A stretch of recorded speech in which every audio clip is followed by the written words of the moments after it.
બેઠકની પેટા ચૂંટણીમાં કોંગ્રેસ આપ સામસામે આવી ગયા છે। કેજરીવાલે કોંગ્રેસ પર કર્યા ગંભીર આક્ષેપ। 2022ની વિધાનસભાની ચૂંટણીમાં ગઠબંધનમાં રહેલી કોંગ્રેસ અને આપ ફક્ત બે બેઠકની પેટા ચૂંટણીમાં સામસામે આવી ગઈ છે। કોંગ્રેસ અને આપ વચ્ચે આક્ષેપ અને પ્રત્યાક્ષેપ થઈ રહ્યા છે। વિસાવદરમાં અરવિંદ કેજરીવાલે કોંગ્રેસ પર પ્રહાર કરતા કહ્યું કે કોંગ્રેસ ભાજપની નોકરી કરે છે અને ભાજપના આદેશો પર ચાલે છે। કોંગ્રેસ ભાજપના ખોળામાં બેઠી છે તેવું પણ કેજરીવાલે ઉમેર્યું, જેની સામે કોંગ્રેસ એમએલએ જિગ્નેશ મેવાણીએ જવાબ આપતા કહ્યું કે કેજરીવાલ બકવાસ કરે છે। बीजेपी की नौकरी करती है, कांग्रेस करती है कि नहीं करती है? અરવિંદ કેજરીવાલે ગઈકાલે કહ્યું કે ગુજરાત કોંગ્રેસ એ ગુજરાતની જનતાની ભાજપની સર્વિસમાં છે। આ બકવાસ છે ને નોનસેન્સ છે। 4 ફૂટેલી કારતૂસોના કારણે આખી ગુજરાત કોંગ્રેસ બદનામ ના થવી જોઈએ।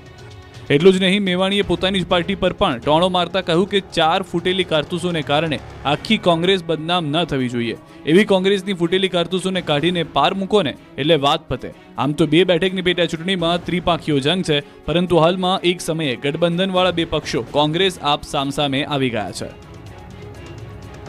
મેવાણીએ કોંગ્રેસમાં ફૂટેલી કારતૂસની વાત શું કરી થોડી જ વારમાં ભરાઈ ગયા। છેલ્લે પ્રમુખે પણ આપવો પડ્યો જવાબ।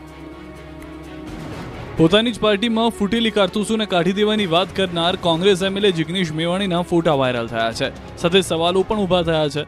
મેવાણીના મિત્રને કડી આપમાંથી ટિકિટ મળી હોવાની વાત હાલ ટોક ઓફ ધી ટાઉન બની છે।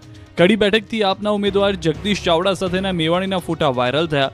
જગદીશ ચાવડા રાષ્ટ્રીય દલિત અધિકાર મંચનો સક્રિય સભ્ય છે અને જિગ્નેશ મેવાણીએ વર્ષ 2016માં રાષ્ટ્રીય દલિત અધિકાર મંચની રચના કરી હતી।